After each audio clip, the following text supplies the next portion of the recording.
A veteran Navy SEAL followed his dog off a quiet trail because the dog refused to move. Deep in the pines, they found a rusted truck held tight by roots, like the forest was guarding it. Inside, a battered name tag and a warning carved into the wheel: "If you're here, you're late." Then a deputy arrived and said the case was closed, not solved. A stranger showed up smiling like a knife and called the SEAL by a nickname no one should know. A tracker was hidden in the dog's collar, and suddenly, every step felt watched. Before we start, where are you watching from? Like, comment, and subscribe to K9 Navy SEAL Stories. Morning in the North had a clean, bright bite to it. The kind that made a man feel like his lungs were being rinsed out with cold water and sunlight. Pine boughs dripped last night's frost in slow, glittering beads. Somewhere beyond the trees, a lake flashed silver blue, like a coin turned in a giant's palm. The air smelled of sap, damp earth, and a faint sweetness that came from leaf mold warming under new sun. Gideon "Gid" Mercer ran the trail the way some people prayed, not because he expected answers, but because the rhythm kept his mind from speaking too loudly. He was 43 and built like a man who had once been paid to endure. 6'1", broad-shouldered, dense through the chest and back. The kind of strength that didn't show off so much as it simply existed. His face was sharp-boned and weathered, a defined jaw shadowed by rough stubble that never quite grew into a full beard anymore. Gray-blue eyes sat deep under a brow that looked permanently set against glare, half habit, half history. His skin had the sun-brown tone of someone who'd lived in harsh light for too long. His hair was clipped short in the no-nonsense style he'd worn for years, dark brown with early silver at the temples that made him look older when the light hit it right. He kept it that way because it was practical, because the wind couldn't grab it, because practicality was easier than explaining anything else. He wore the same outfit he wore for most things now. An olive field jacket broken in at the elbows, dark green cargo pants, a red and deep blue plaid shirt under the jacket, and scuffed brown leather boots that had walked more miles than he cared to count. A battered military watch clung to his wrist like an old memory, refusing to let go. A pocket knife rested in his right pocket. On his back, an Eberly stock half-track pack sat snug. Not because he needed it for a jog, but because he liked the weight. Liked the feeling of being prepared for a world that rarely gave warnings. Beside him moved Valko. The German Shepherd was a working dog even in retirement. Black saddle, tan legs, and a thick, short coat that shone healthy in the cold light. He wasn't bulky. He was efficient, muscle laid over bone like a well-built machine meant to turn fast and stop faster. His ears stayed upright, constantly sampling the world. His eyes were dark and intelligent, not the soft pet gaze of a couch dog, but the focused stare of an animal that never stopped reading the environment. Valko ran without waste. No needless lunges, no playful zigzags. He matched Gideon's pace like a shadow with a heartbeat. Gideon liked that about him. It made the silence feel shared. They followed the trail as it cut through the pines, the path packed down by hikers, deer, and the occasional ATV that ignored the rules. Sun filtered through needles and turned the air into floating dust of gold. Gideon's body knew the run. His mind tried to drift away from anything sharp. Then Valko stopped. Not gradually, not with hesitation. One stride, then stillness, as if someone had pressed a pause button on him. He didn't bark, he didn't growl. He just stared into the trees to the left of the trail, fixed on a space that looked empty to Gideon. Valko's posture changed in a way Gideon recognized instantly, in a place under the ribs where training lived. Alert, silent, ready. The dog's breathing stayed controlled, but the fur along his shoulders lifted a fraction, as if the cold itself had touched him. Gideon slowed. His boots scuffed on gravel. "Seriously?" he muttered, trying for humor he didn't quite feel. "If it's another porcupine, you're negotiating that relationship alone." Valko didn't blink. Gideon felt irritation first, the mild, tired kind. He'd come out here for quiet, for a clean head, for a morning that didn't carry ghosts. But the irritation slid into something else when Valko's gaze didn't waver. The forest suddenly seemed to be holding its breath. Gideon's hand tightened on the leash. He didn't pull Valko away, because pulling never worked on that kind of focus. If Valko decided the world needed attention, the world usually did. "All right," Gideon said quietly. "Show me." Valko moved without permission, not yanking wildly, but guiding, pulling with purpose, like a compass needle dragged by a magnetic truth. They left the trail, stepping over fallen branches and mossy rocks. Pine needles cushioned their footsteps. The farther they went, the more the air seemed to change. It wasn't colder. It was older. A scent of rust and old oil threaded through the pine, faint but unmistakable to Gideon. Valko's nose dipped low, tracking it. Gideon felt the hair on his arms lift, not from fear exactly, but from recognition without context. They broke through a tangle of young saplings and saw it. A semi-tractor, an old one. It lay half sunken into the forest floor, as if the earth had softened just to receive it. Its metal skin had blistered into orange-brown scabs of rust. Vines and roots wrapped around the chassis like patient hands. The cab was tilted slightly, the windshield fractured in a spiderweb pattern that caught sunlight in sharp, bright lines. And then Gideon noticed the tree. A thick pine trunk rose beside the cab, and the truck's frame seemed to have been claimed by it. Pressed against it, hugged by it, held so tightly that the boundary between steel and wood felt blurred. Roots curled around the wheels, as if the forest had decided this thing would never roll again. The truck didn't look abandoned. It looked imprisoned. Gideon took a slow breath.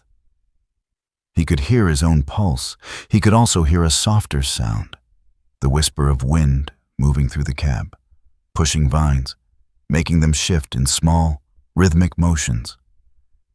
A warm, amber glow flickered inside the cabin, not a headlight, not anything powered by a battery that should have died a decade ago. This was softer, gentler, like a pocket of fireflies trapped behind glass, or a smear of bioluminescent life clinging to surfaces that stayed damp. The glow brightened and dimmed as the wind moved the vines, making it look almost like breathing. Gideon stared at it, his mouth dry. "That's not," he began, then stopped, because saying it out loud would make it real in a way he wasn't ready for. Valko approached the truck and stopped at the step beneath the door. He didn't paw at it. He didn't whine. He simply looked up at the cab as if waiting for someone to open it. Gideon's throat tightened. In the sunlit quiet, the truck felt like a story no one had finished telling. He stepped closer. The smell of rust and old oil thickened, braided with pine sap. He placed a hand on the cab's door frame, and the metal was cold, rough, flaking beneath his fingers. His brain offered him the sensible thought. This is evidence. This is someone's missing vehicle. This is not your problem. Another thought rose behind it, quieter but heavier. If Valko found it, it's already your problem. He climbed onto the step. It creaked, but held. And that was when the memory bit him. Not as a clear picture, more like a flash of sensation. Salt air. A radio hiss. A voice that might have been a man, might have been static, might have been both, a command in someone else's tone. Ignore it. It's noise. Gideon had obeyed, because obedience was how you stayed alive and kept others alive. But the feeling that followed, the cold, sinking certainty that noise sometimes had a name, had never really left him. Gideon swallowed hard, as if the air had turned to sand. He leaned into the cab. The interior was a ruin. Seat foam had torn, exposing the skeleton of springs. Dust lay thick on every surface. A small colony of moss clung to the edge of the dash, where rainwater must have seeped in over the years. The amber glow wasn't coming from a bulb. It came from life.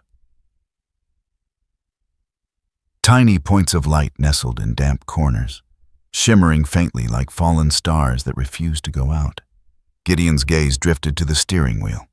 Scratched into the worn rubber, in letters carved hard and deliberate, was a message. If you're here, you're late. Gideon's breath caught. The sentence felt less like a note and more like a verdict. He stared at it until the words blurred, until his eyes burned with something that wasn't from cold. Then something fell. A small metal tag slipped from a crack near the dash and clinked against the floorboard. Valco's head snapped toward the sound, ears forward, eyes sharp. The dog's focus wasn't curiosity, it was recognition. Gideon crouched carefully and picked up the tag. It was dented and weathered, edges dulled by time and moisture. But the name was still readable. Elias Rourke. The name meant nothing to Gideon in the logical part of his mind, and everything in another part of him, because the syllables landed in his chest like a familiar weight, like a memory that had been locked behind a door he'd never dared open. He held the tag between his fingers, feeling the chill of metal seep into his skin. Valco stepped closer and sniffed it. Then, unexpectedly, he did something Gideon had rarely seen him do. Valco pressed his nose gently to the tag and exhaled, a long, slow breath, as if he were greeting someone, as if he were saying hello. Gideon's pulse hammered, and right then, right when Gideon's mind tried to stitch together the impossible, Valco sat down. Not a casual sit, not a relaxed, waiting posture. This was the sit Gideon remembered from training grounds and midnight operations. The silent alert. The disciplined freeze that meant danger. Or target. Or do not move unless you want to die. Valco's eyes remained locked on the cab's darkness, past Gideon as if something stood there. But Gideon saw nothing. He felt something, though. A pressure behind the ribs, the sense of being watched. Not by an animal, not by a person, by consequence. He looked at the tag again. Elias Rourke, he whispered, voice rough. The wind shifted. The glow in the cab flickered, brightened for one breath, then dimmed again. And Gideon heard himself speak, not to Valco, not to the forest, but to the part of his past that had never stopped walking behind him. No, he murmured. That can't be. He's...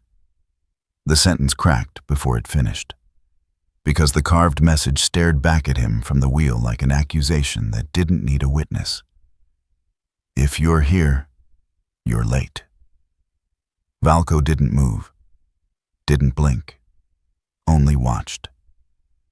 And Gideon, standing on the step of a truck the forest had swallowed, holding a name he didn't remember but somehow feared, realized with a cold certainty that this morning run had never been about exercise at all. It had been a summons. He swallowed the rest of the sentence, the one that wanted to say dead. And the silence that followed felt heavier than any word. Valco sat like a statue carved from loyalty and warning. Gideon stared into the cab's dim, breathing light and whispered again, softer this time, as if speaking too loudly might wake the wrong thing. Impossible. Then he went quiet, because in Valco's stillness, the world had already answered. Gideon didn't run back to the trail.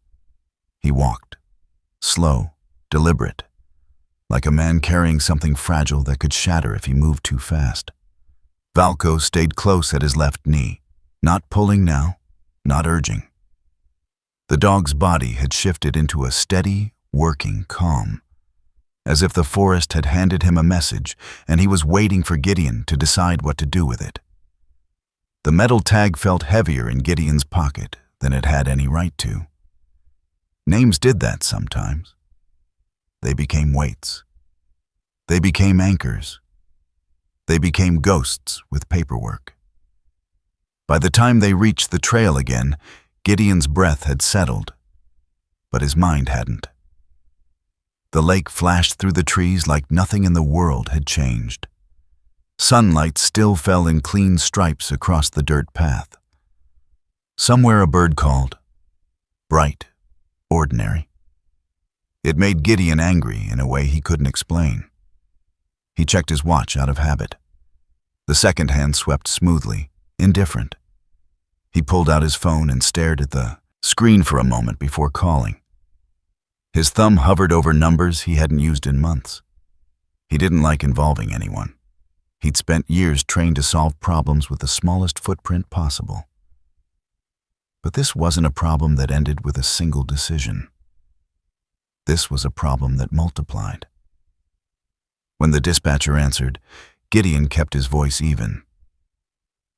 "There's a semi-tractor off the North Ridge Trail," he said. "Old. Looks like it's been there a long time. Could be tied to a missing vehicle. I'm not touching anything else." A pause. Keys clicking. "Can you give me a location?" Gideon described landmarks the way he'd once described shorelines in the dark. Precise, unemotional, practiced. He ended the call and stood there listening to the wind move through the pine needles. Valco looked up at him, eyes steady, as if to say, "Good." Gideon didn't know why that look bothered him more than fear ever could. 25 minutes later, the first vehicle arrived on the Forest Service road, a county SUV that bounced slightly on the uneven ground.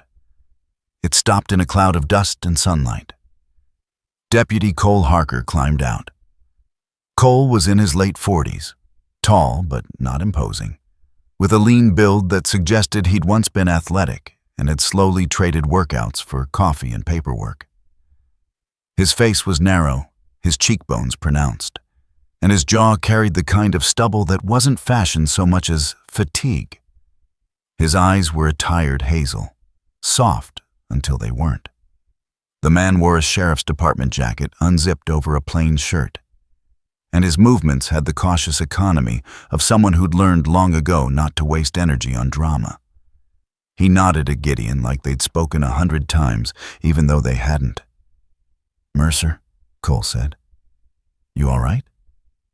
Gideon gave a small shrug. "Found something weird?" Cole's gaze flicked to Valco.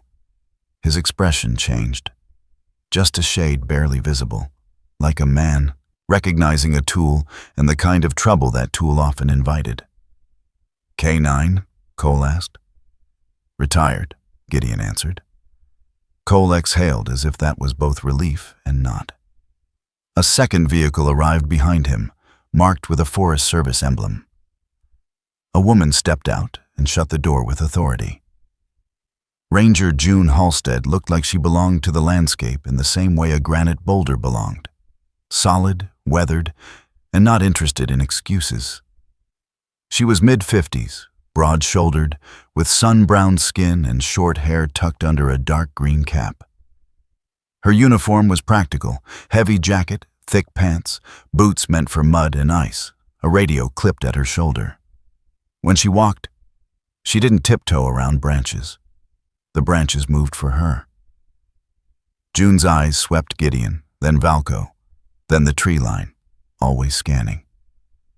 "Who called it in?" she asked. "I did," Gideon said. June's gaze landed on Valco, then back to Gideon. "Your dog lead you to it?" Gideon hesitated. "He stopped. I followed." June's mouth tightened, not in disbelief, but in that familiar professional way of filing something away for later. "All right, here's how we do this. No one touches anything. We treat it like a crime scene until we can prove it isn't." Cole nodded. June's right. Gideon swallowed the urge to say he already knew that. "I didn't move anything." June started walking, and Gideon followed, Valco at heel. Cole came behind them, hand resting near his belt, not threatening, just ready. As they neared the truck's clearing, June slowed. Her eyes tracked the ground, the plants, the patterns of disturbance. "Tracks," she murmured, and crouched. "Old, mostly deer and small game." Her finger hovered over a faint depression near the edge of the clearing. "And somebody's been here before. Not recent, but not ancient either." Cole's shoulders tightened. "That's not good." Gideon stood still, letting them work. He felt oddly like he was back in training, watching instructors read terrain like it was a language. He hated how familiar it felt. He hated how his body liked it. June rose and looked at the truck for a long moment. "This isn't an everyday find," she said quietly. Cole stared at the cab, then down at his own boots. When he spoke again, his voice was lower. "This vehicle," he said, "might be in a file." Gideon's stomach tightened. "A file?" Cole nodded once, reluctantly. "A missing vehicle report. Old." June's eyes narrowed. "If it's old, why is it still sitting out here?" Cole's jaw worked like he was chewing something he didn't want to swallow. "Because it was closed." Gideon blinked. "Closed how?" Cole met his eyes, and Gideon saw something there. Fear, maybe. Or shame. Or both. "Hush, closed," Cole said. Not "we found it closed." More like "stop asking closed." June's stare hardened. "You're telling me somebody ordered a missing vehicle file shut without recovery?" Cole didn't answer directly. He didn't need to. Gideon felt the tag in his pocket like a hot coin. June lifted her radio and spoke into it, calm and clipped. "Dispatch, this is Halstead. I need a trail cam check along North Ridge and the Service Road junction. Also, confirm if any cams were flagged in this area for tampering in the last year." Static. Then a voice acknowledging. Cole's eyes flicked to Gideon's pack. "You carrying anything out here you shouldn't?" Gideon didn't flinch. "Water, first aid, normal." June cut in without looking at Cole. "He's fine." Cole's gaze shifted to Valco again. "Your dog? What's his name?" "Valco." Valco's ears angled toward Cole. The dog didn't move closer. He didn't soften. He simply watched, measuring. Cole gave a short breath. "He's tuned." "That's the point," Gideon said. June approached the truck's rear, studying the ground beside the wheels. "Roots have it locked pretty good," she noted. "But if we document first, we can bring in equipment later." Gideon nodded, then felt Valco's leash tighten, just slightly. Valco's nose dropped to the ground, and he started moving along the truck's side, slow and methodical. Not frantic, not playful. Working. June noticed instantly. "What is he doing?" Gideon followed the dog's line. Tracking. Tracking what? Cole asked. Gideon didn't answer because he didn't know. Valco stopped behind the cab and began pawing at one specific patch of earth, careful and controlled, like he was uncovering something precious. He didn't dig wildly. He scraped, paused, scraped again.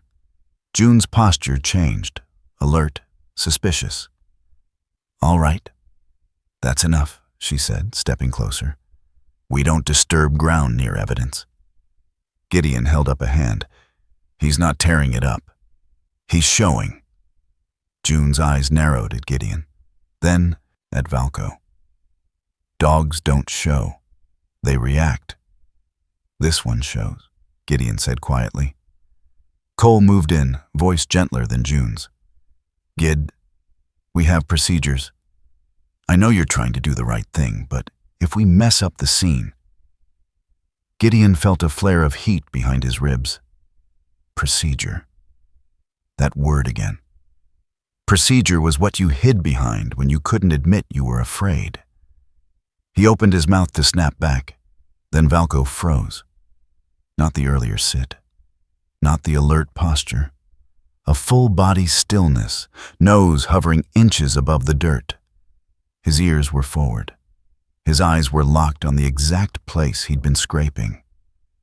The air felt suddenly thick, and Gideon, without knowing why, whispered, "What do you smell?" Valco didn't look at him. He didn't need to. June exhaled, impatience and curiosity wrestling in her. Finally, she said, "Fine. Minimal disturbance. Mercer, you do it. Slow." Gideon crouched, heart thudding.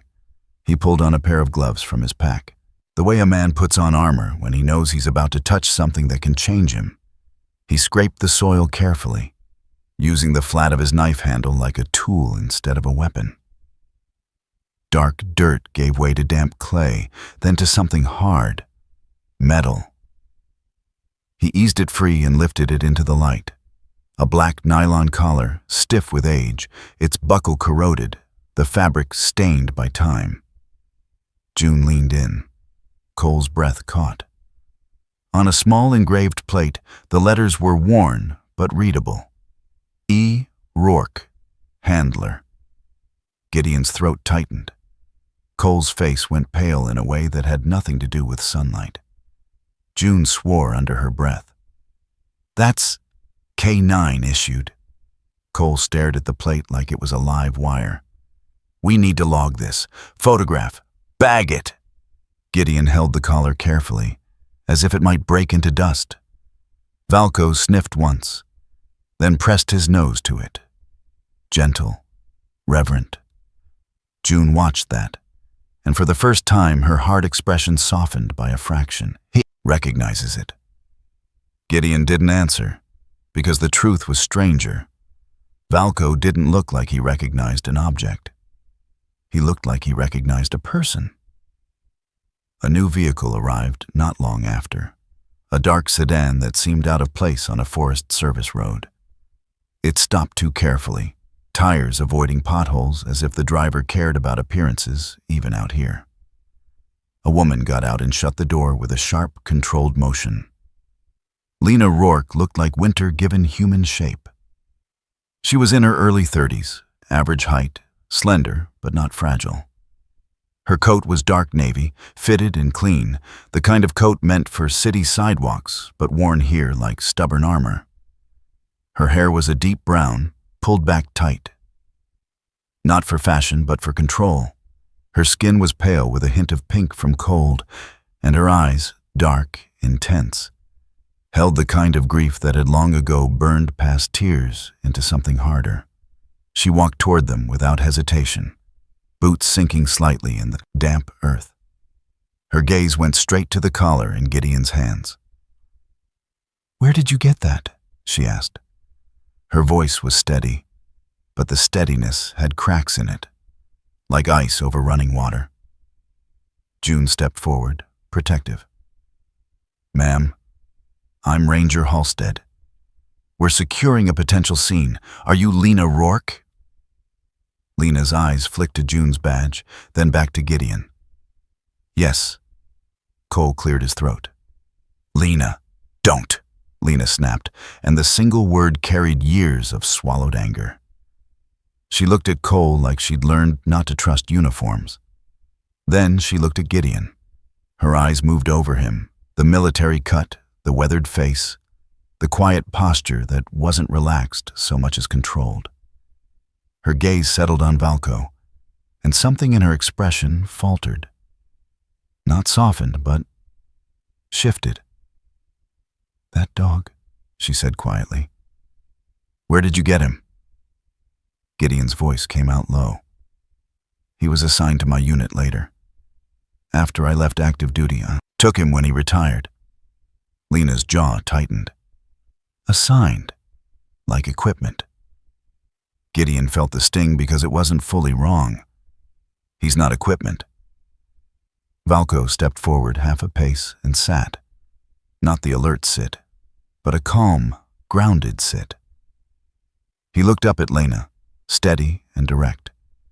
Lena swallowed hard. Her hand lifted as if she might reach for him, then stopped in midair like she didn't trust herself not to break.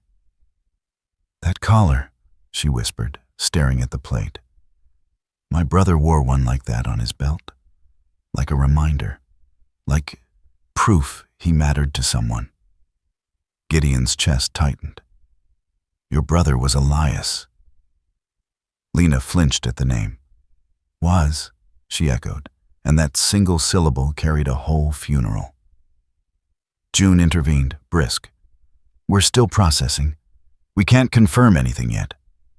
Lena laughed once, bitter. You can't confirm. You mean you won't. Just like last time. Cole's face reddened. Lena, it's not like that. Lena turned on him. Isn't it? Because I remember you showing up at our house 12 years ago. I remember you saying there was nothing more to do. I remember my mother asking where his truck was and you not meeting her eyes. Cole's shoulders sagged. Whatever happened back then had carved a groove into him, and he'd been walking in it ever since. Gideon stood quietly, watching the exchange, feeling something cold settle in his gut. A file. Closed. A family left with no answers. Valco's ears angled toward the trees again, not alarmed, but attentive. Gideon noticed it and felt his pulse shift. Cole stepped closer to Gideon, lowering his voice so only he could hear. Don't talk about the collar to anyone else, he said. Gideon stared. Why? Cole's eyes flicked to June, to Lena, then to the forest like it had ears. Because somebody wanted this buried, he whispered. And somebody still does. Gideon's hand tightened around the old collar. Who? Cole swallowed. His voice dropped even further, almost lost in wind and pine. The one who told me to sign the closure, he said. The one who made sure it stayed quiet. Gideon felt the world narrow to that sentence. Name. Cole's throat worked. His eyes held a warning and a plea at the same time. I can't, he breathed. Not out here. Not like this. Valco looked up at Gideon, and in those dark eyes, there was no fear. Only insistence. Like a promise that had already been made. June called out, professional again. Deputy, we need to move this process along. Lena, we'll take your statement. Mercer, step back from the evidence. Gideon took one slow step back. Collar now in an evidence bag June handed him, sealed and labeled. But his mind didn't step back. It leaned forward into the dark space where the word closure lived. And somewhere under all that, a smaller thought formed, sharp and unwanted. If a file could be closed without recovery, then a truth could be buried without a grave. Gideon looked at Valco. Valco stood, body calm, but eyes still scanning like a sentry. Gideon felt the tag in his pocket again, cold against his thigh. A name, a message, a collar, and a deputy who looked like he'd been carrying a secret long enough to hate the weight of it.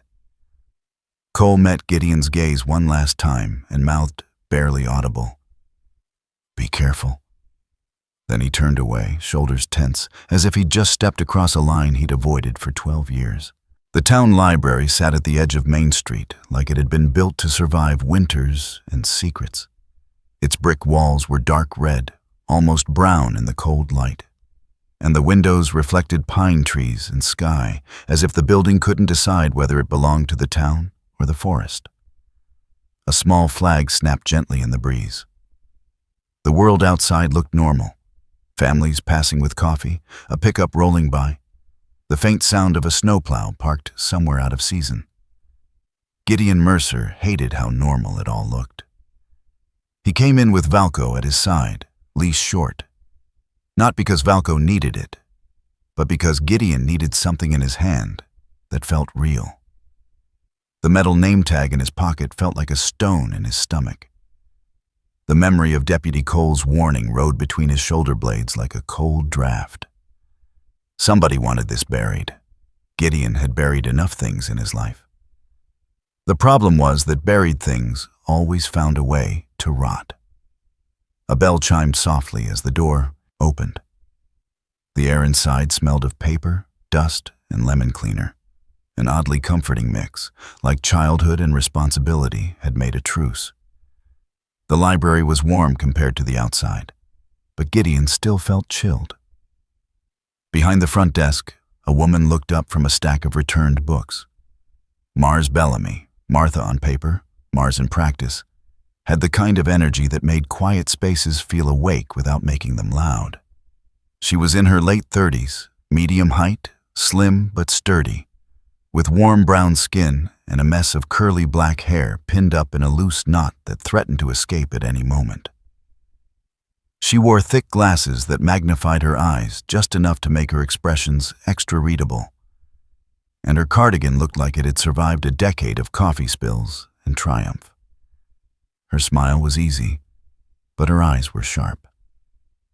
"Mercer," she said, in a voice that carried humor like a hidden pocket knife. "You look like you tried to have a peaceful morning and the universe took it. Personally." Gideon exhaled a short laugh he didn't fully mean. "Something like that." Mars leaned to look at Valco. "And you brought your coworker." Valco's ears twitched. He didn't wag. He simply observed her the way he observed everyone, like a polite bouncer deciding whether to let someone into a private room.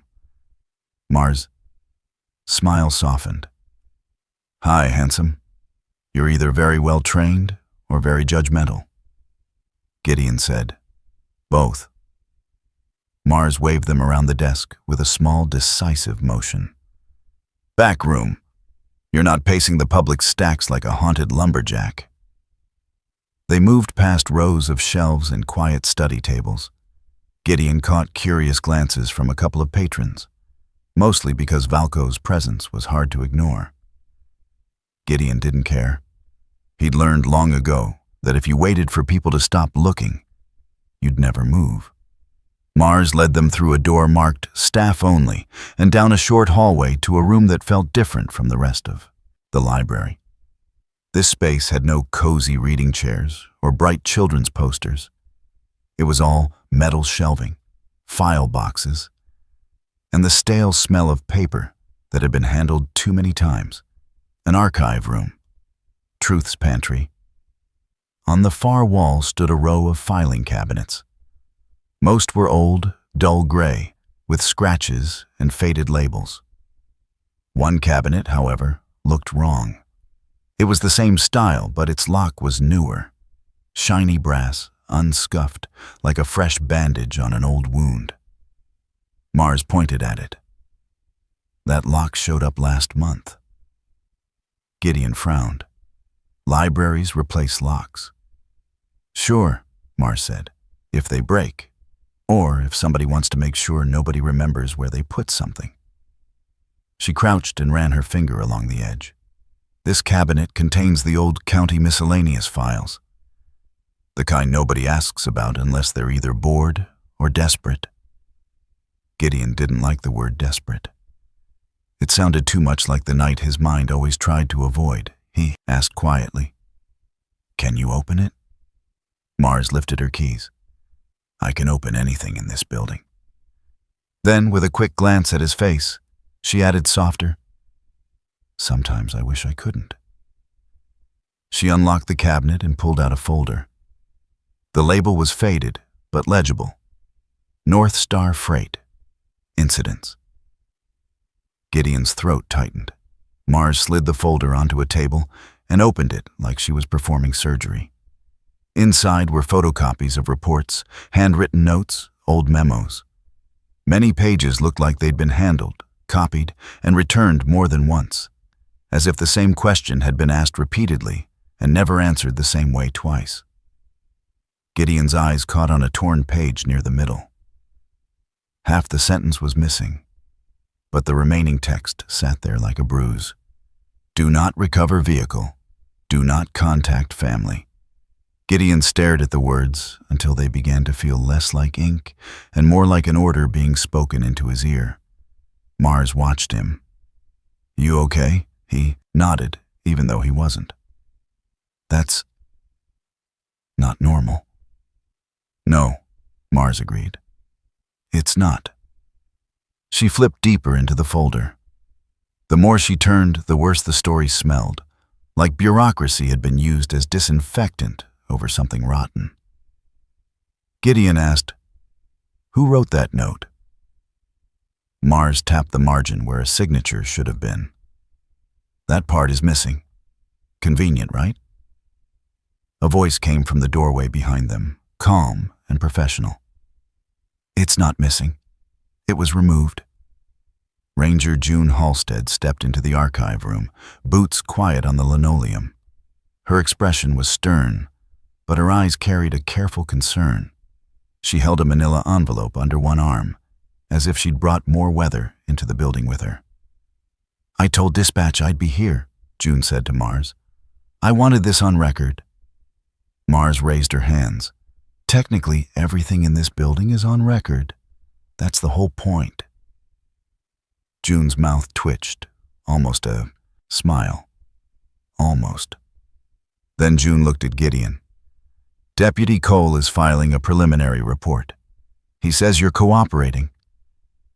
Gideon didn't answer right away. Cooperating sounded too close to obeying. He had obeyed enough to ruin his sleep for a lifetime. June set the envelope on the table.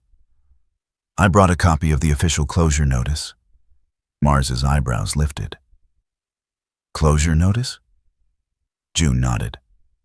"It exists. Signed. Filed." She paused. "But the file doesn't match the reality in the woods." Gideon's hands curled into fists, then relaxed. He forced his voice steady. "That's the point." Mars skimmed the closure notice and let out a quiet, unhappy laugh. "This reads like a bedtime story. No further action required. Like the truck just floated away on a dream." Gideon's jaw tightened. "Someone wanted it gone without being found," June said. "Or wanted it found later, under the right conditions." The idea landed like a pebble in Gideon's gut, small but heavy. Why would someone want that? June didn't answer immediately. She looked at Valko instead. Valko had been unusually still since entering the archive room. He wasn't restless the way many dogs were in tight indoor spaces. He sat near Gideon's boot, eyes scanning corners, nose lifting occasionally as if tasting scents the humans couldn't smell. Then Valko stood. He moved away from Gideon and crossed to the far wall, straight toward a small printer shelf near the staff workstation. It wasn't even in use right now. The machine sat idle, a gray box with a paper tray half full. Valko stopped in front of it and stared. Not at the printer itself, at the bottom shelf beneath it, where a small trash bin sat. He lowered his head and huffed softly, one controlled breath, not a bark. Mars blinked. Okay, that's new. Gideon's pulse kicked up. Valco? Valco didn't respond. He nudged the trash bin lightly with his nose. June's posture tightened. What's he doing? Gideon stepped closer, careful. He looked down. In the bin, half hidden under crumpled draft paper, was a single crisp sheet, too clean to belong in trash.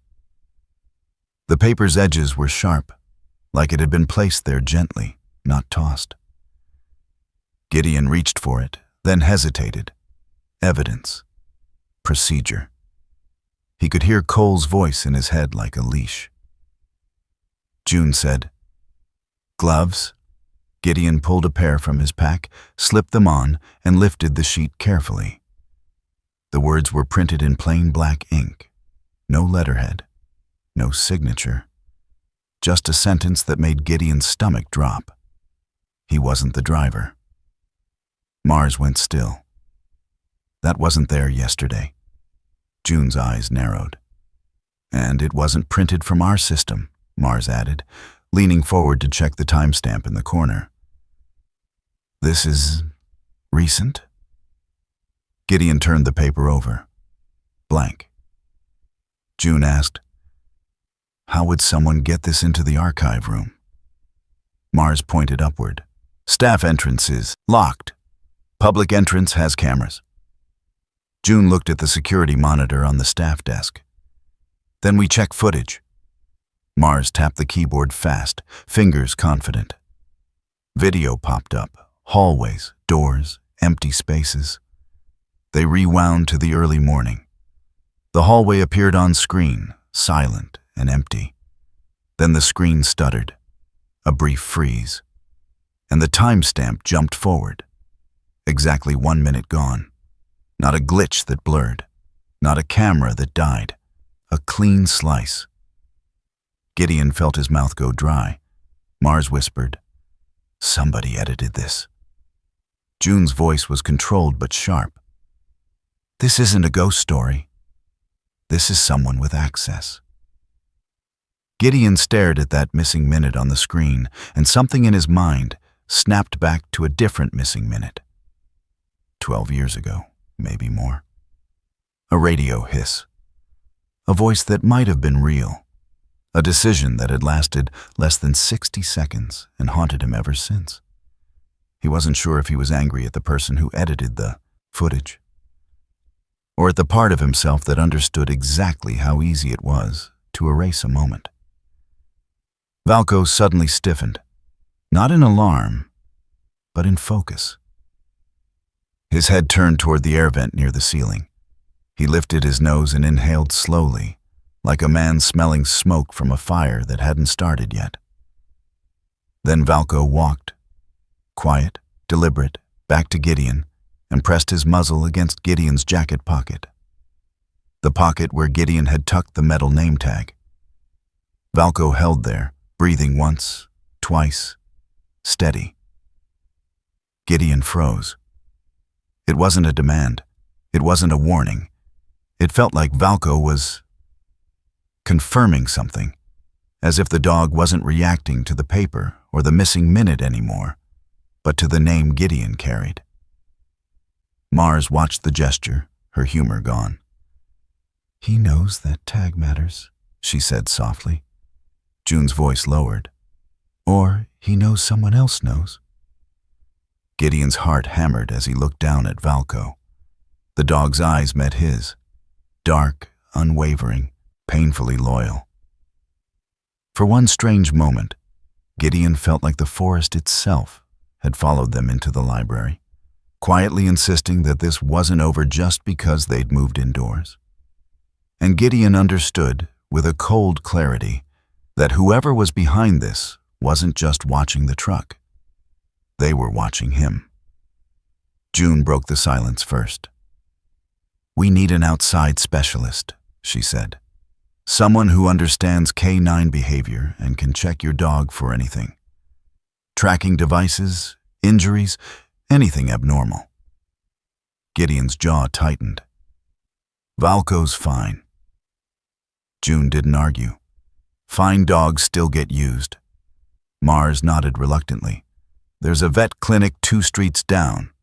Dr. Priya Sloan. As if summoned by the mention, the door behind them opened and a woman stepped in, guided by June's quick call. Dr. Priya Sloan moved with quiet competence, the kind that made a room feel steadier. She was in her early 40s, average height, with warm brown skin and dark hair, pulled into a low ponytail. Her face had gentle lines around the eyes that came from years of focusing on animals who couldn't explain their pain.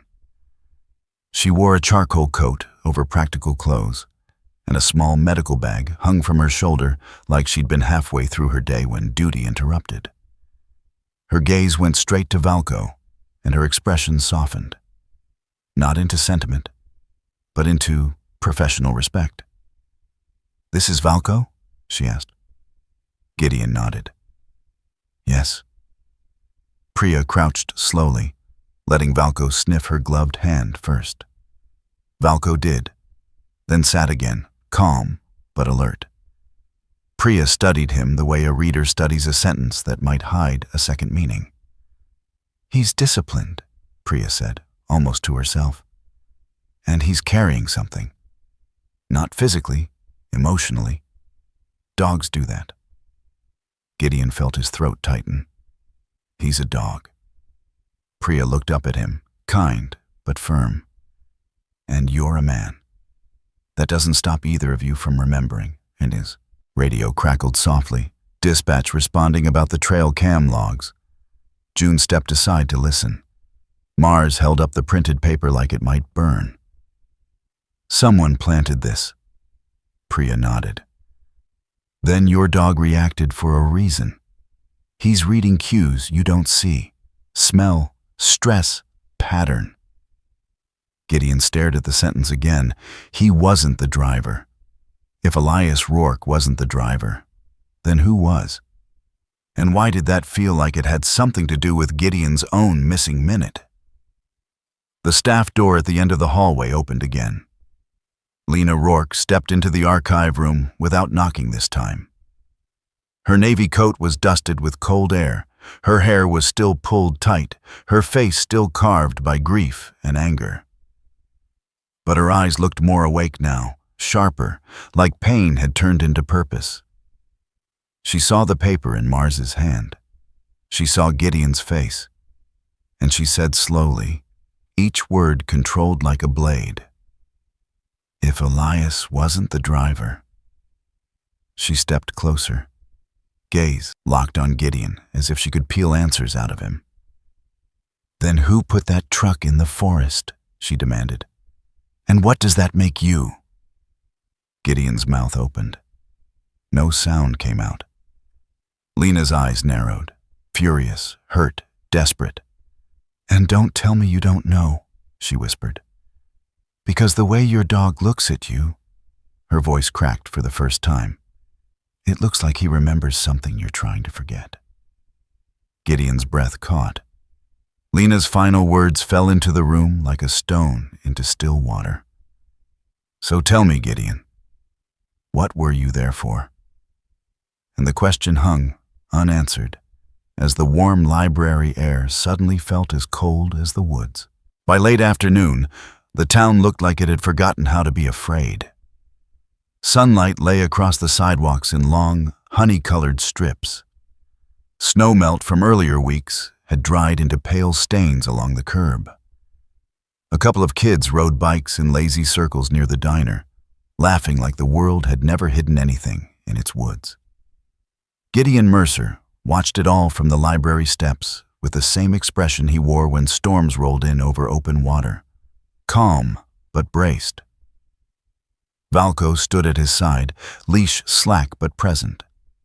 The German shepherd's posture was composed, professional, as if his body had decided that quiet town was a temporary illusion. His ears shifted constantly, catching small sounds. The bell above the library door, the soft rumble of a truck in the distance, the whisper of wind sliding between buildings. Lena Rourke lingered near the curb, arms folded tight across her navy coat. Her face had settled into a hard stillness, Grief turned into a blade she kept close. She didn't look at Gideon as much now. She looked through him, like she was trying to see the shape of truth behind his ribs. Ranger June Halstead stepped outside, her Forest Service jacket open, radio clipped high on her shoulder. She looked like she belonged more under pine branches than streetlights. In town, her boots sounded too heavy on concrete, like a reminder that the woods were never far. "We can't talk in the library anymore," June said. "Someone's been inside our footage." Mars Bellamy pushed through the door behind her, one hand holding a paper cup of coffee, the other holding nothing at all, because Mars had learned that the most dangerous objects were often invisible. Her curls were slightly frizzed from static, her glasses riding low on her nose. She looked like she'd been born to turn secrets into sentences. "So where do we talk?" Mars asked. "Under the welcome sign? In front of the postcard rack? Maybe right next to the mayor's smile?" June's mouth twitched. "My truck. Now." They started toward the parking lot. That was when the dark sedan slid into view. It wasn't a local car. It moved too smoothly, too carefully, as if it expected the road to obey it. The paint was clean in a way that didn't match small-town winter. The windows were tinted just enough to feel impolite. It pulled into a spot near June's truck and stopped. For a moment, nothing happened. Then the driver's door opened. A man stepped out who looked like he'd learned how to make himself pleasant on command. Rex Calder was in his late 40s or early 50s, tall and lean, with the controlled posture of someone who'd spent years in rooms where power lived behind polite words. His hair was a dark blonde, combed back neatly, barely disturbed by the wind. His face was sharp in a practiced way. High cheekbones, a narrow jaw, and a smile that appeared quickly and disappeared even faster. His eyes were a pale gray that didn't warm when he smiled. The kind of eyes that measured distance and risk before they measured people.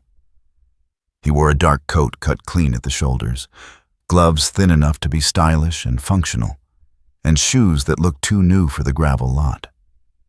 A silver watch flashed briefly at his wrist. Expensive, bright, out of place. He walked toward them with confidence, like he already belonged in the conversation. "Ranger Halstead," Rex said, voice smooth as lake ice. "Deputy Harker said I might find you here." June's shoulders stiffened. "Deputy Harker didn't tell me that." Rex smiled as if misunderstanding was charming. "Well, I'm telling you now, Rex Calder." He offered a hand. June didn't take it. Gideon didn't move. Valco didn't bark. He simply shifted half a step closer to Gideon, body squared, eyes fixed on Rex's hands. Rex noticed the dog and paused, smile still in place. "Beautiful shepherd," he said. "Working line?" "Retired K9, Gideon answered. Rex's gaze flicked up to Gideon's face, and for a brief second the smile became more precise, more deliberate. "Mercer," Rex said. Gideon felt the word like a fingertip tapping the center of his chest. "Do I know you?" Rex spread his hand slightly, an innocent gesture on a man who didn't feel innocent. "Not personally, but I make it my business to know the people involved in complicated matters." June stepped forward, voice clipped. "If you're here about the vehicle, it's an active investigation." "I understand," Rex said easily. "That's why I'm here. I represent a private conservation group interested in purchasing land near the North Ridge area. There's been talk of ecological preservation, protecting the forest from careless development." Mars snorted softly. "Ecological preservation? In a sedan that looks like it's never seen mud." Rex turned to her, smile widening. "And you are?" "Mars," she said, unapologetic. "Library, keeper of paper, enemy of nonsense."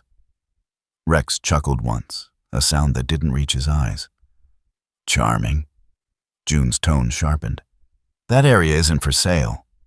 Everything is for sale, Rex replied, still polite. Sometimes it simply depends on who's authorized to sign. The air tightened. June's jaw worked. This is federal and county overlap. There are regulations. Rex nodded, as if listening to a child recite rules. Of course. Regulations, procedures.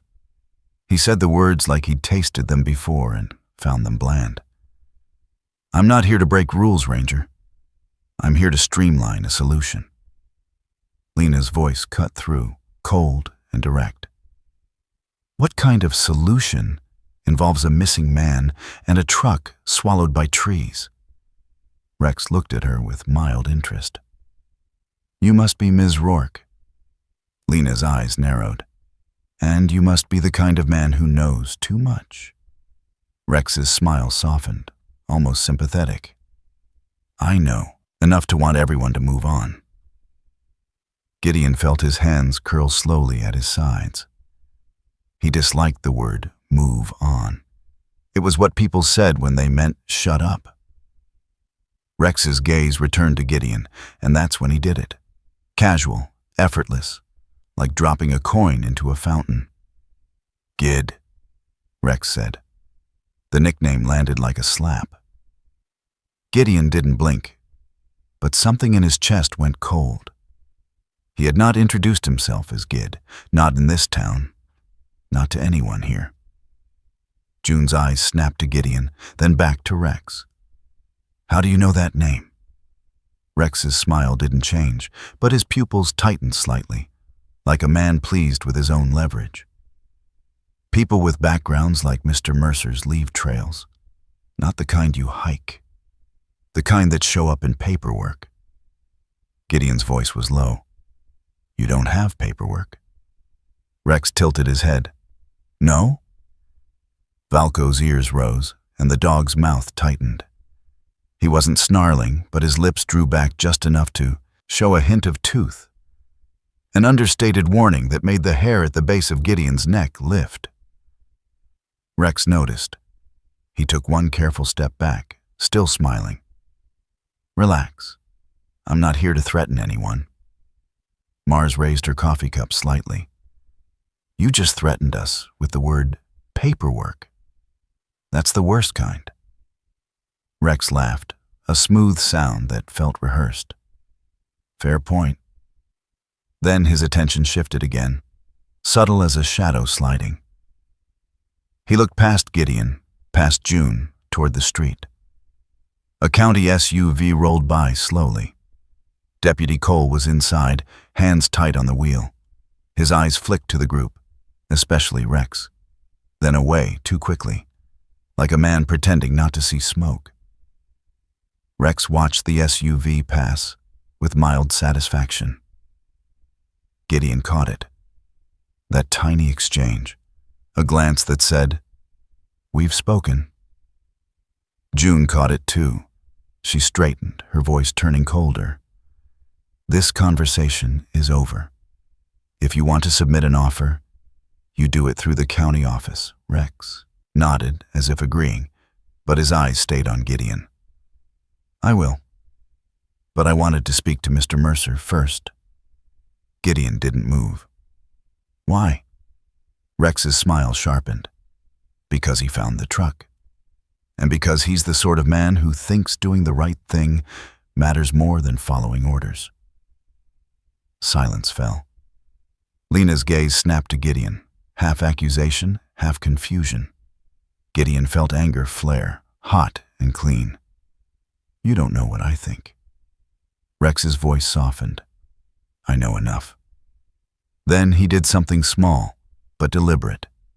He glanced at Valco, and Gideon understood that Rex wasn't simply interested in Gideon. He was interested in what Gideon carried beside him. A gust of wind swept down the street, bringing with it a scent Gideon couldn't name at first. Something sharp, chemical, faintly metallic. Valco's head snapped toward Rex's coat, not his face. The dog inhaled once, slow and deep, and the muscles along his shoulders tightened. Then Valco did something Gideon had only seen in high-pressure moments. He turned his body sideways in front of Gideon, blocking, shielding, without being commanded. Not aggression, protection. Priya's voice, remembered from earlier, echoed in Gideon's mind. Dogs read what you don't see. Gideon's pulse kicked up. Because Valco wasn't reacting to Rex's tone, he was reacting to Rex's scent.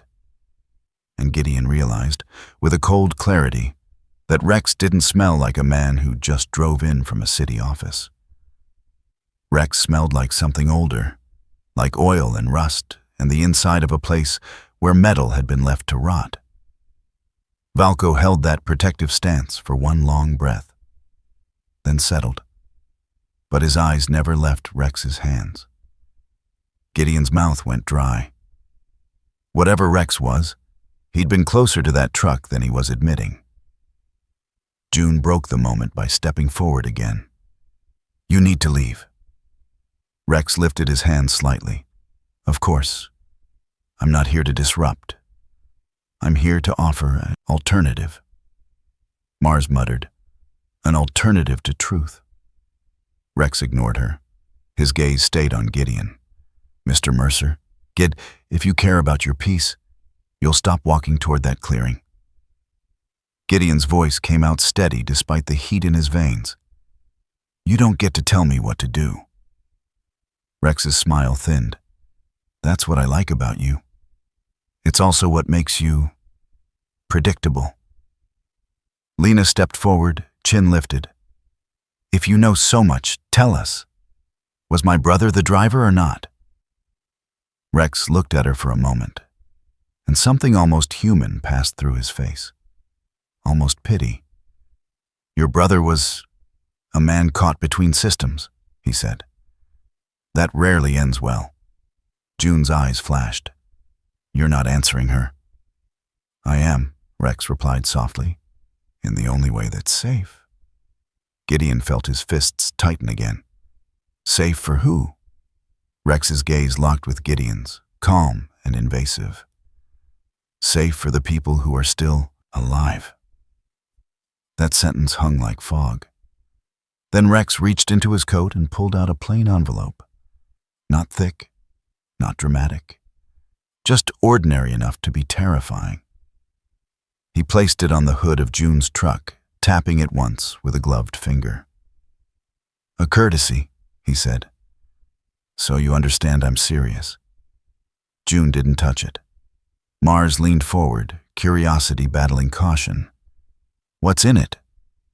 Rex's smile returned, smooth as ever. Perspective. He turned to leave, then stopped as if remembering something. He looked back at Gideon. His voice dropped, gentle and dangerous at the same time. You think you stumbled into this, Rex said, but the truck didn't wait 12 years for a random jogger. Gideon's breath caught. Rex's eyes glinted, and he spoke the next words like he was reciting a prayer Gideon didn't want to recognize. That truck is pulling you back to a night you heard something, Rex said. And then you... Gideon's voice cut through, sharp. Stop. Rex smiled anyway, because he'd already done what he came to do. He tipped his head slightly, almost respectful. Good luck, Gid. Then he got into his sedan and drove away. The car sliding down Main Street like a dark thought the town tried not to have. For several seconds, no one moved. June finally grabbed the envelope with 2 fingers and flipped it open like it might bite. Inside were glossy photographs, high resolution, shot from a distance. Gideon's cabin, his porch, his window. Not close enough to be a break-in, close enough to be a message. Mars let out a breath that sounded like a laugh and a sob had collided. Telephoto lens, she said. So he's creepy and polite about boundaries. Lena stared at the photos, face draining of color. He's been watching you. Gideon looked at Valco. The dog's gaze followed Rex's disappearing car for a long moment, then returned to Gideon. Steady, serious, loyal, Gideon's jaw clenched. He had come to this town to live quietly, to keep his ghosts in a box, to be a man with a dog and a routine. Now a stranger knew his secret name. Now the forest had handed him a verdict carved into a steering wheel. Now a smiling man in a clean coat had reached into Gideon's past and squeezed. Gideon exhaled slowly. "June," he said, voice low, controlled.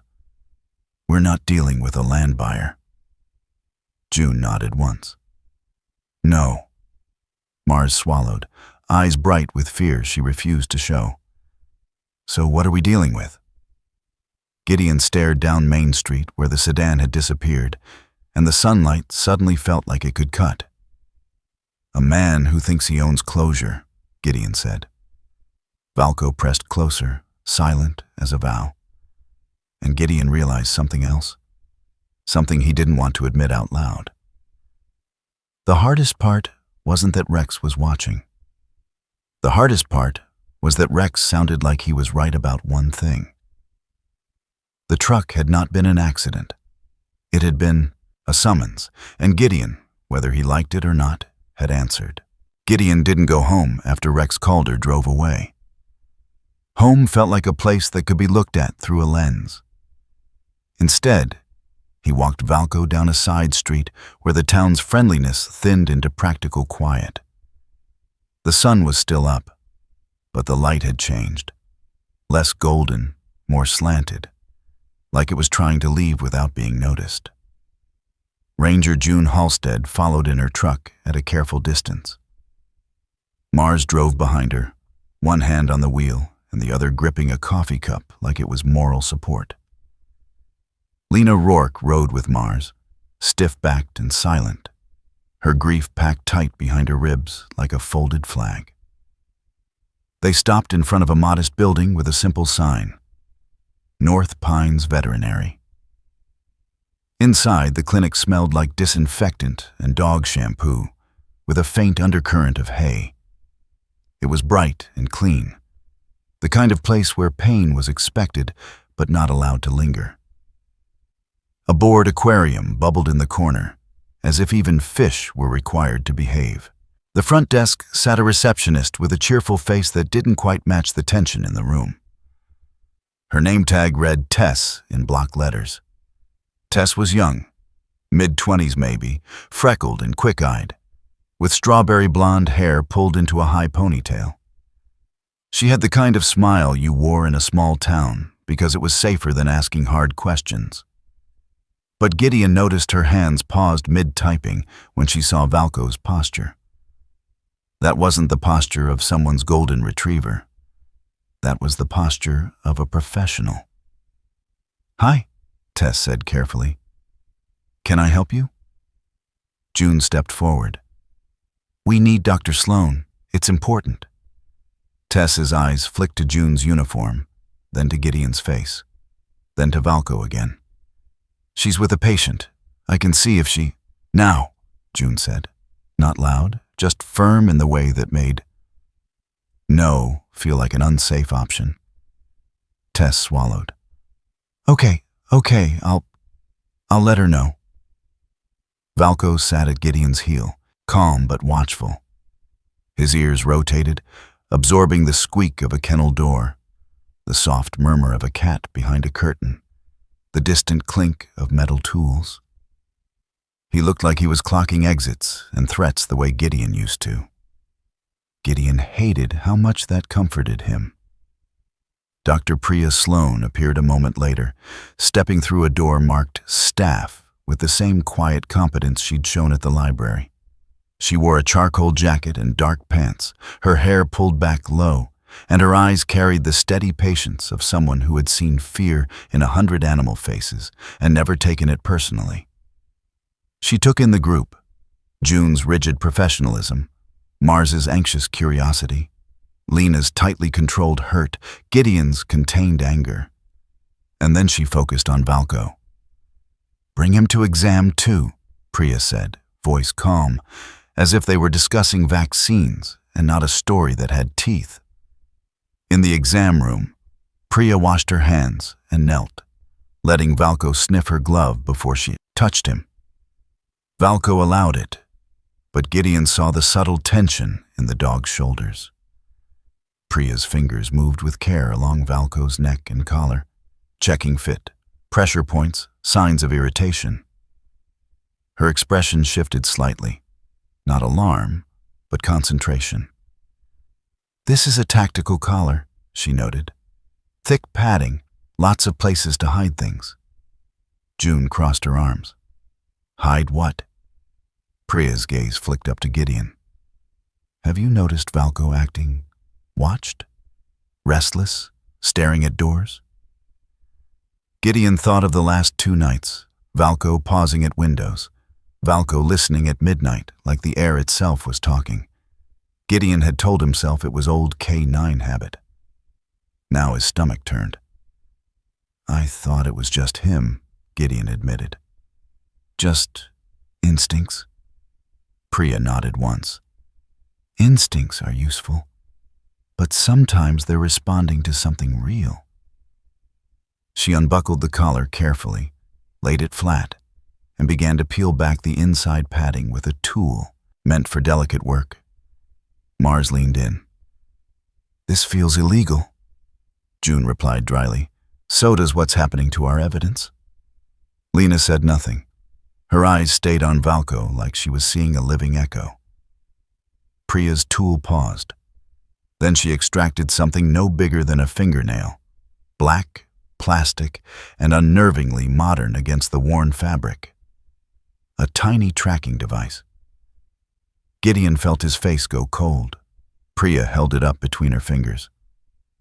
This is not standard K9 equipment, she said. It's aftermarket.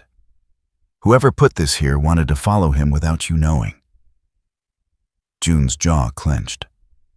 So that's how they keep showing up. Gideon stared at the device, anger tightening his throat. When? Priya's voice stayed level. Could have been any time someone got close enough. A handshake, a friendly stranger, a moment at a door. Lena's eyes flicked to Gideon. Or someone in uniform, she said, bitter. June's gaze sharpened, but she didn't argue, because the suspicion was valid, because the town had already proven it could lose minutes of footage. Priya placed the tracker into a small evidence bag and sealed it. You need to give this to June, she said. Chain of custody matters. June took the bag like it was a live insect. It's going in my report.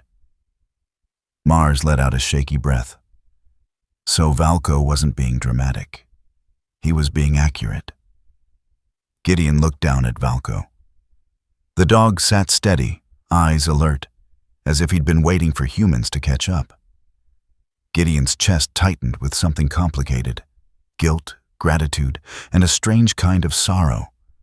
Good boy, he murmured, not as praise, but as apology. Valko blinked once, slow, as if forgiving him.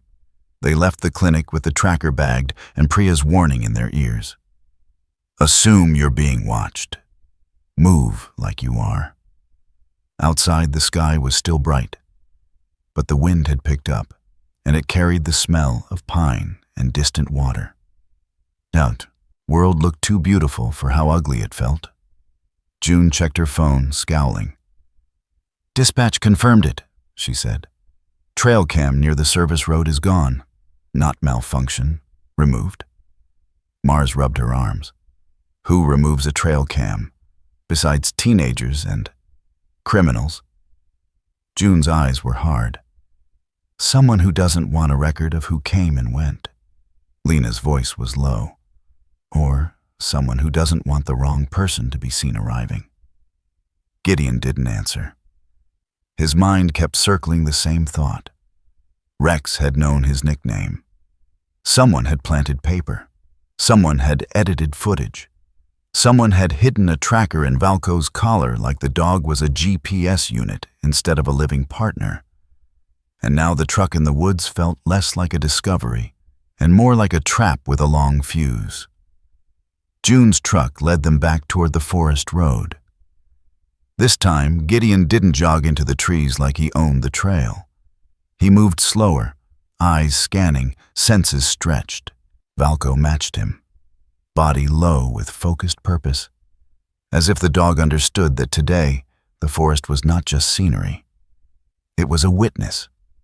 When the clearing opened up, the truck waited exactly as it had before. Rusted, rooted, wrapped in vines like an offering the earth refused to release. June raised a camera and documented everything. Wide shots, close-ups, ground disturbances.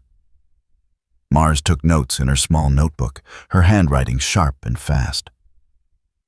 Lena stood a few paces back, arms tight, staring at the cab as if it might speak.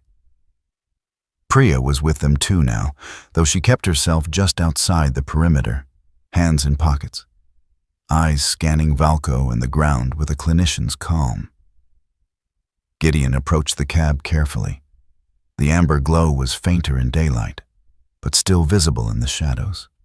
A soft shimmer in the damp corners, the quiet proof that even ruins could host life. June pointed toward the side of the clearing. "There," she said. "Fresh tire marks. Not yours. Not mine." Gideon followed her finger. 2 shallow tracks pressed into damp soil, recent enough that the edges still looked wet. He felt heat rise in his chest. "We're not alone," he said. Valco's nose dipped, tracking along the edge of the cab. He paused at the step and looked up at Gideon, eyes steady as if insisting. "Here. Now." Gideon climbed into the cab again. He didn't touch the wheel this time. He didn't read the carved message again. He refused to let those words own him twice. Instead, he scanned. Behind the dash, partly concealed by old wiring and moss, he saw something that didn't belong to rust and rot. A seam. A deliberate tuck. He reached in with gloved fingers and pulled out a small tin box, dented, sealed with old tape that had hardened into brittle layers. The moment he held it, a scent seeped out. Oil, pine sap, and something waxy, like treated fabric. Mars inhaled sharply. "That's been sealed?" Priya nodded. "That's why scent can last. Waxed, cloth, oil, it preserves."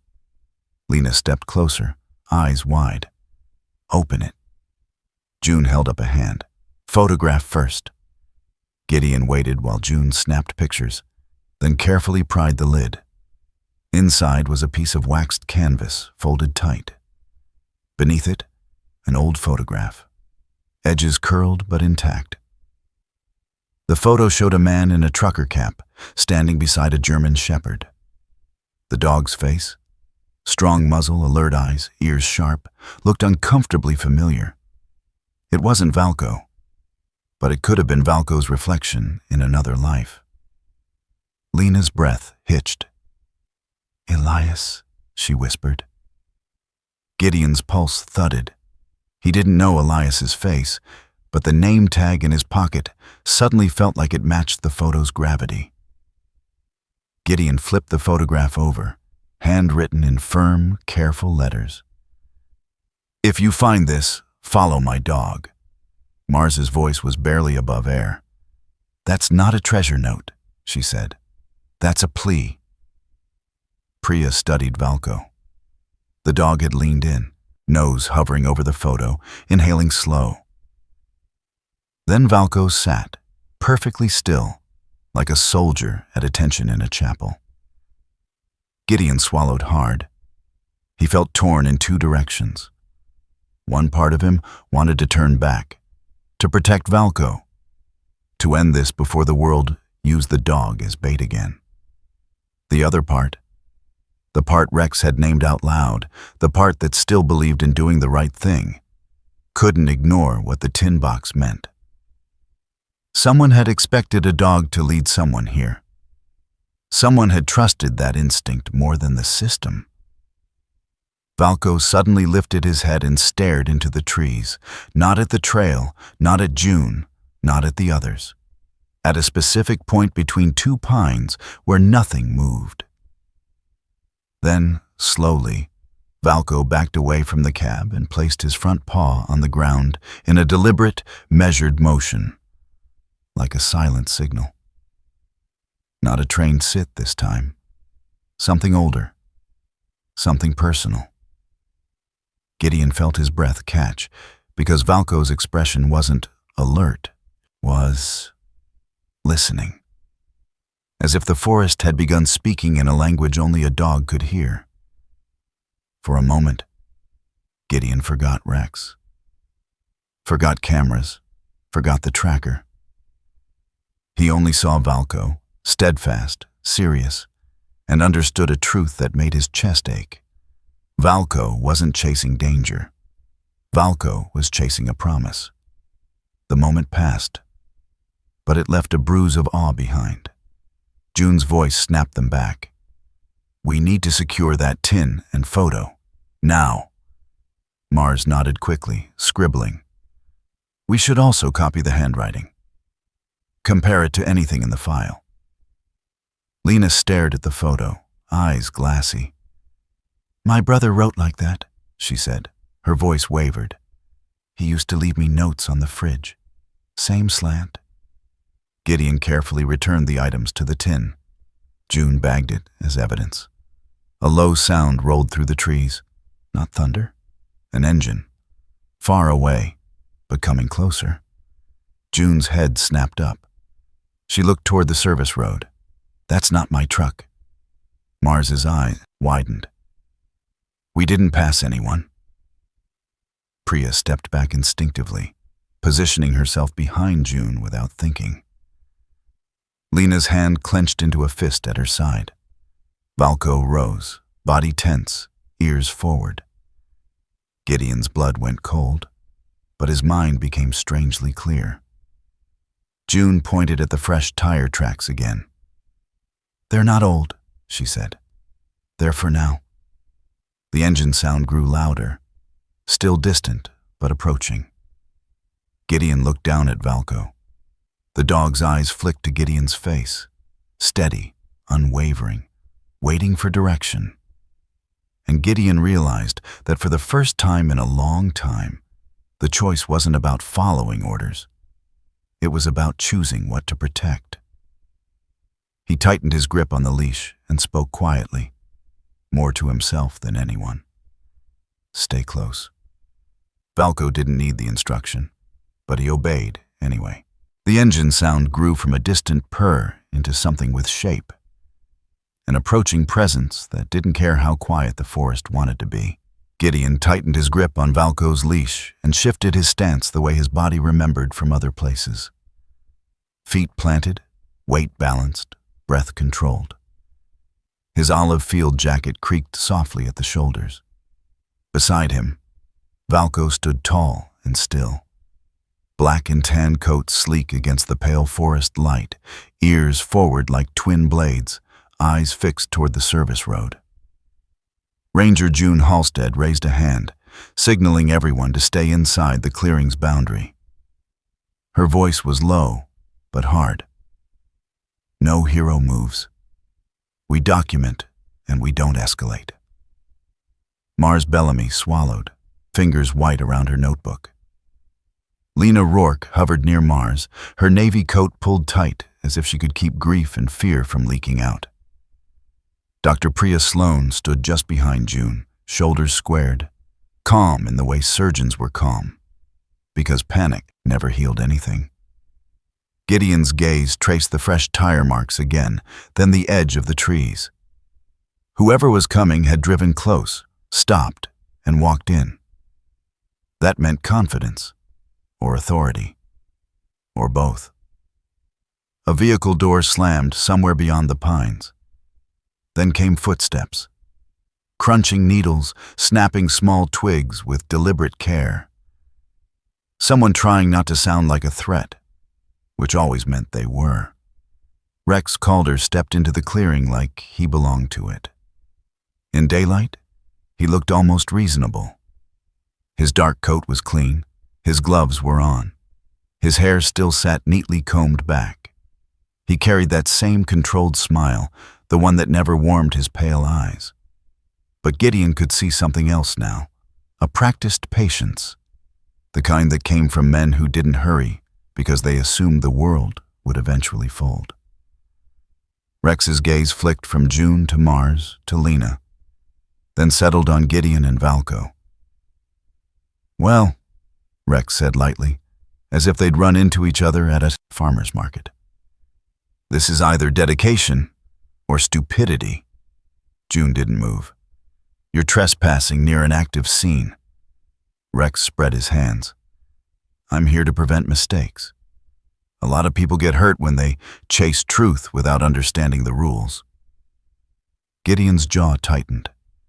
"You're the mistake." Rex's smile sharpened, amused. "Still charming." He took one step closer, just one, and Valco's body changed. Not a lunge, not a snarl. A subtle tightening, a quiet rise in readiness. His eyes stayed locked on Rex's hands. Rex noticed, of course. His glance dropped to Valco's mouth like he was measuring teeth. "You keep him close," Rex said to Gideon. "Good. Dogs like that tend to make things complicated." Priya's voice cut in, calm but firm. "He's not a weapon." Rex turned to her with polite curiosity. "Ah, the vet. Wonderful. Then you understand liability." June's eyes narrowed. "State your purpose and leave." Rex sighed theatrically, as if June was the one being unreasonable. "My purpose is simple. You walk away. You leave the truck where it is. You stop asking why a file was closed. You stop digging up old collars and old names." His gaze flicked to Lena.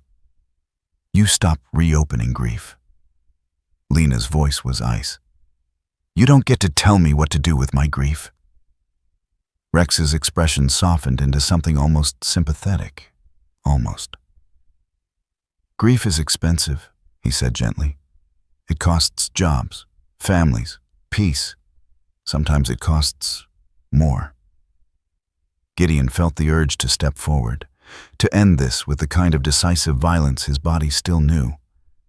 The old hymn whispered a simple solution: remove the threat.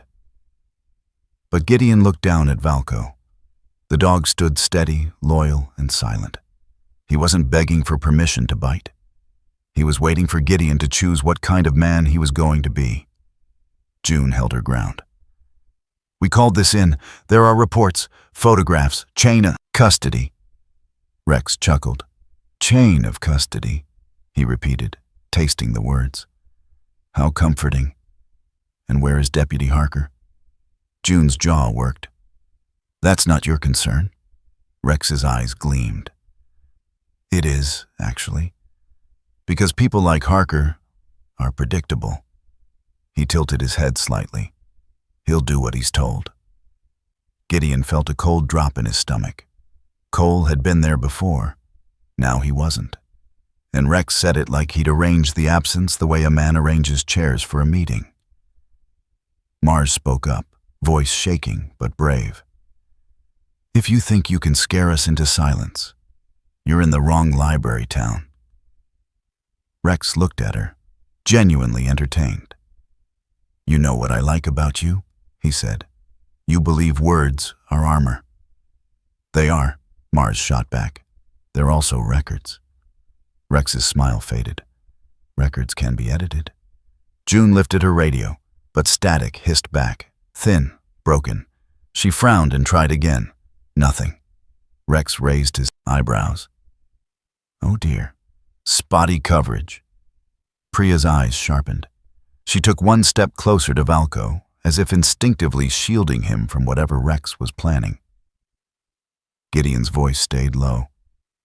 "What do you want, Rex?" Rex's answer was immediate. I want your dog to do what he was trained to do, he said softly.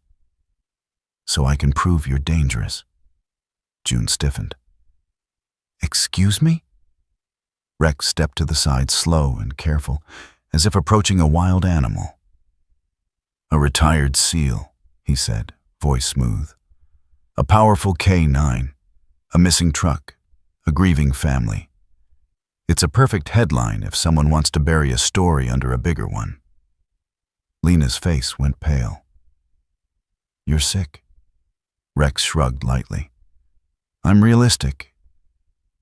Then he did something small, precise, and ugly. He reached into his coat and produced a slim canister. Dark, unmarked, he didn't spray it.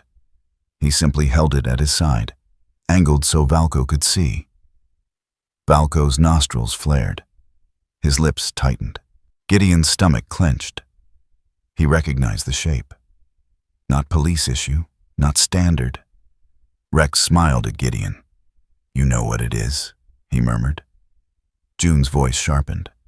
Put that away. Rex didn't. I'm not going to hurt anyone, he said pleasantly.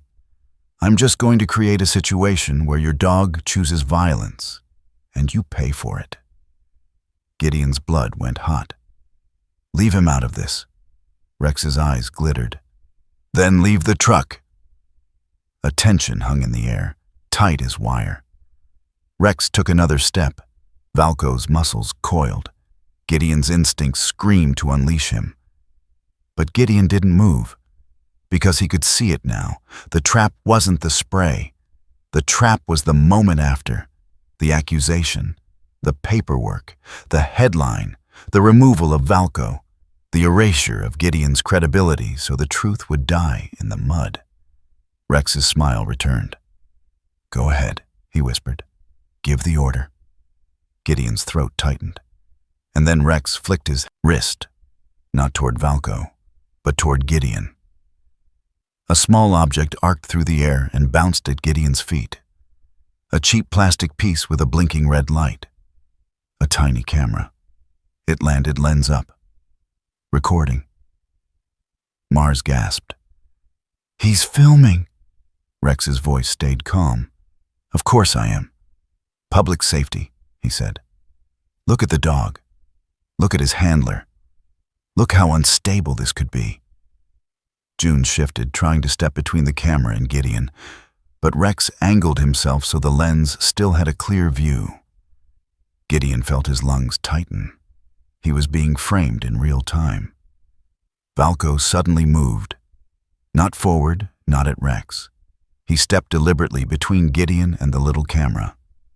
He sat, right on the line of sight, a silent, stubborn block of muscle and loyalty. For a moment, the world narrowed to that simple act. A dog choosing to shield his human from a weapon made of glass and lies. Rex's smile faltered. Just a fraction. Because this wasn't the reaction he wanted. It wasn't aggression. It wasn't chaos. It was discipline. It was intelligence. It was love, expressed the only way Valko knew. By becoming a barrier. Gideon felt a painful warmth rise behind his eyes. He hadn't earned that kind of devotion. Not after the things he'd ignored in the past. Not after the seconds he'd lost. Yet Valko offered it anyway. And Gideon understood. The strongest bite wasn't in Valko's mouth. It was in Valko's restraint. Rex recovered quickly, annoyance flashing behind his eyes. Clever dog, he muttered. But I can still provoke him. He lifted the canister slightly. June stepped forward, voice like iron. Rex Calder, you are instructed to leave. Now. Rex looked at June as if she were an inconvenient signpost. You can't instruct me, he said. You can request. June didn't blink. Then I request you leave, or I will detain you for interference. Rex's smile turned thin. On what authority? June lifted her chin. On the authority of not letting a civilian sabotage an investigation. Rex's eyes flicked to the trees, then back. "You're alone out here." June's voice stayed steady. "No, I'm not." A crunch of footsteps came from the service road. A county SUV appeared between the trees, moving too fast for careful terrain. It stopped hard. Deputy Cole Harker climbed out, face drawn tight, eyes furious. Less at Rex, more at himself. He looked like a man who had been forced to choose between an order and a conscience and had finally decided he hated both. Behind him stepped a second uniform, a younger deputy Gideon hadn't seen before. Deputy Evan Pike, early 20s, tall and thin as a sapling, cheeks still smooth with youth, eyes wide with the realization that real danger didn't look like movies. He held his radio like it might protect him, but his hands were steady enough. Cole took in the scene in one glance. Rex, the canister, the camera on the ground, Valco sitting like a shield. Cole's voice snapped. "Calder, drop it." Rex's smile returned, practiced. "Deputy, perfect timing. I was just ensuring everyone stayed safe." Cole's eyes hardened. "You don't ensure anything. You interfere." Rex lifted his hand slowly, still holding the canister. "I'm unarmed." June's voice was sharp. "He has a spray device and a camera planted for provocation." Evan Pike's eyes flicked to Gideon and Valco, then to Rex, uncertainty flaring. Cole didn't hesitate. He moved forward and yanked the canister from Rex's hand. Rex didn't resist. That was the worst part. He wanted it to look clean. Cole pulled out cuffs. Rex finally let a hint of irritation show. "Deputy, you're making a mistake." Cole's jaw clenched. "I made a mistake 12 years ago," he said, low. "Not today." He cuffed Rex. Rex turned his head slightly, eyes settling on Gideon with a calm, chilling confidence, as if handcuffs were only a pause, not an end. "You think you stopped the story," Rex said softly. "You didn't." Gideon stepped forward one slow pace, boots crunching pine needles. His voice was quiet, dangerous in its control. "Talk." Rex smiled, even with cuffs. "You remember that night," he said. "You remember hearing something. You told yourself it was noise." Gideon's stomach dropped. Rex leaned in as far as the cuffs allowed, voice like a whisper meant to cut. "You thought you missed the signal," Rex said. "No, you heard it. And you believed the wrong person." Gideon froze. The words landed with the weight of a body hitting water. For a moment the forest seemed to go silent around them, as if even the pines wanted to listen. Valco stood and pressed against Gideon's leg, steadying him without making a sound. And Gideon realized the trap had never been about teeth at all. It had been about guilt. Morning arrived the way northern mornings often did. Bright, crisp, and unwilling to apologize for what the night had carried. The forest around the swallowed truck looked almost gentle in daylight. Sunlight caught the rust and turned it coppery, like the steel beast had been gilded by time. A thin wind moved through the needles, and the pines whispered the same patient sound they'd whispered for years. "We keep what you try to forget." Rex Calder sat in the back of a county SUV with cuffs on his wrists and a smile that kept finding its way back onto his face, as if humiliation were merely another weather pattern. His pale eyes kept sliding toward Gideon, like he was trying to memorize guilt the way some men memorized passwords. Deputy Cole Harker stood near June's truck, shoulders stiff, jaw clenched. The kind of posture that said a man had been holding himself together with old tape and habit.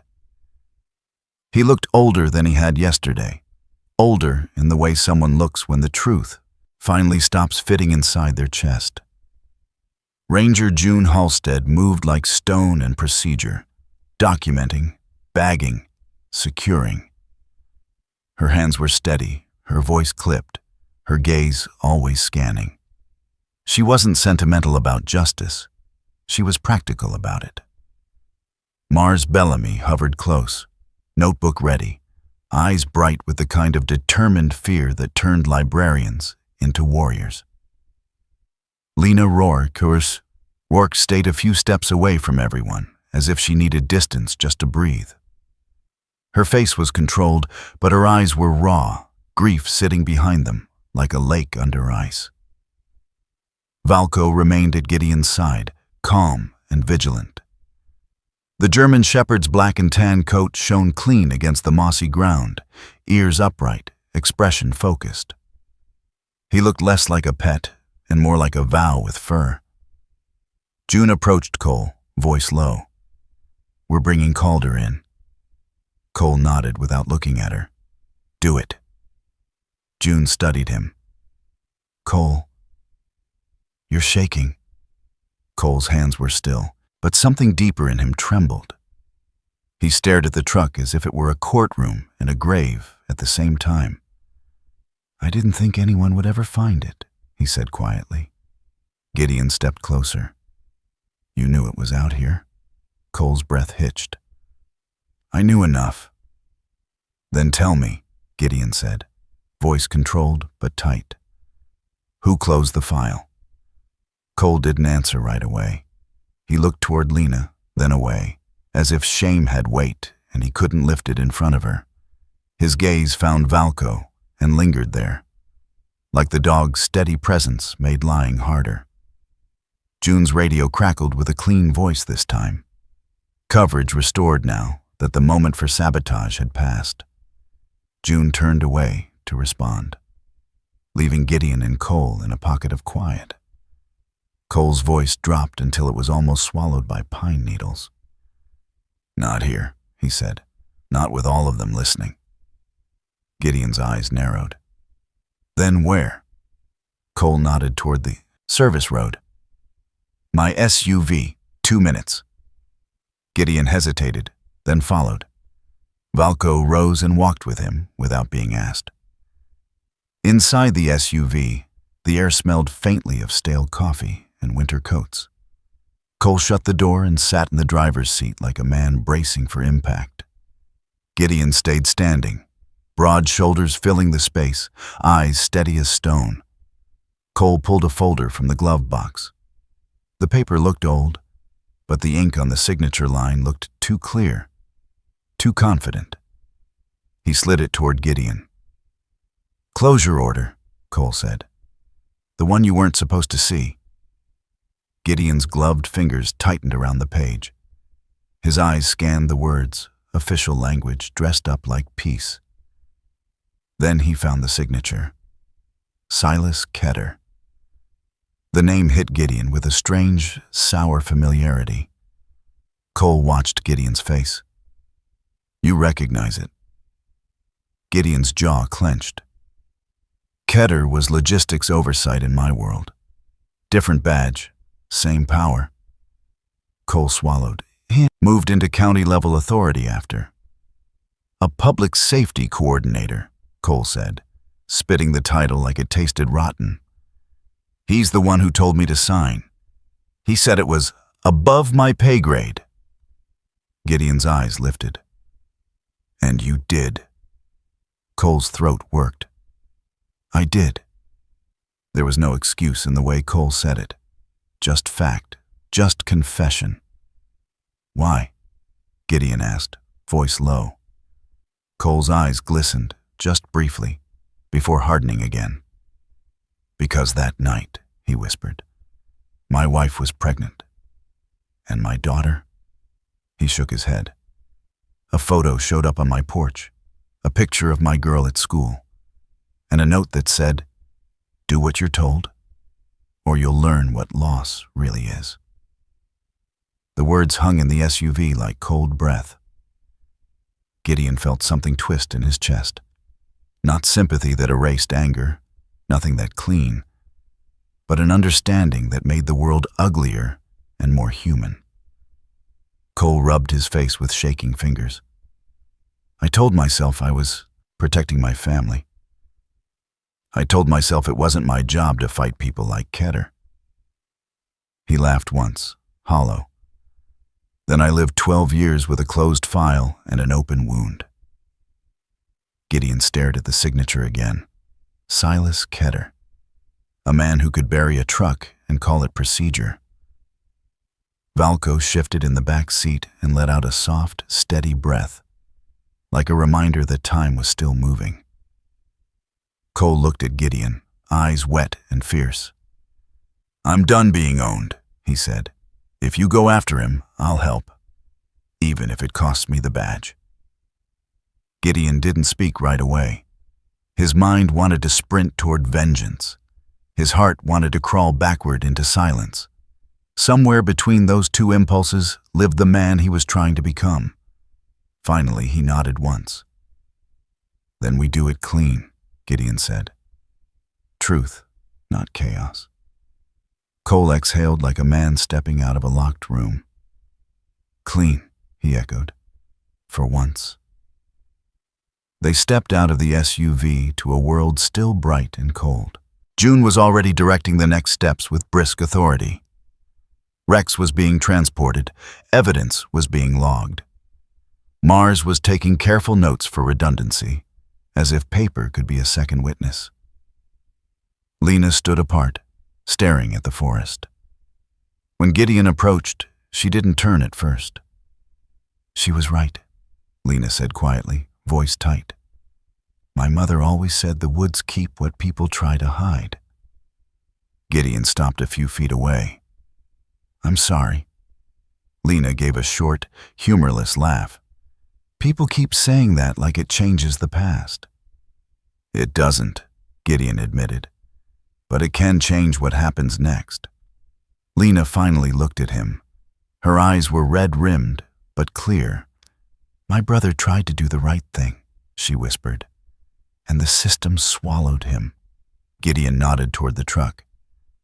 "He left something for the world to find." Her gaze flicked to Valco. "He trusted a dog more than a badge," she said. And the sentence sounded like grief and admiration tangled together. Mars stepped closer, voice soft.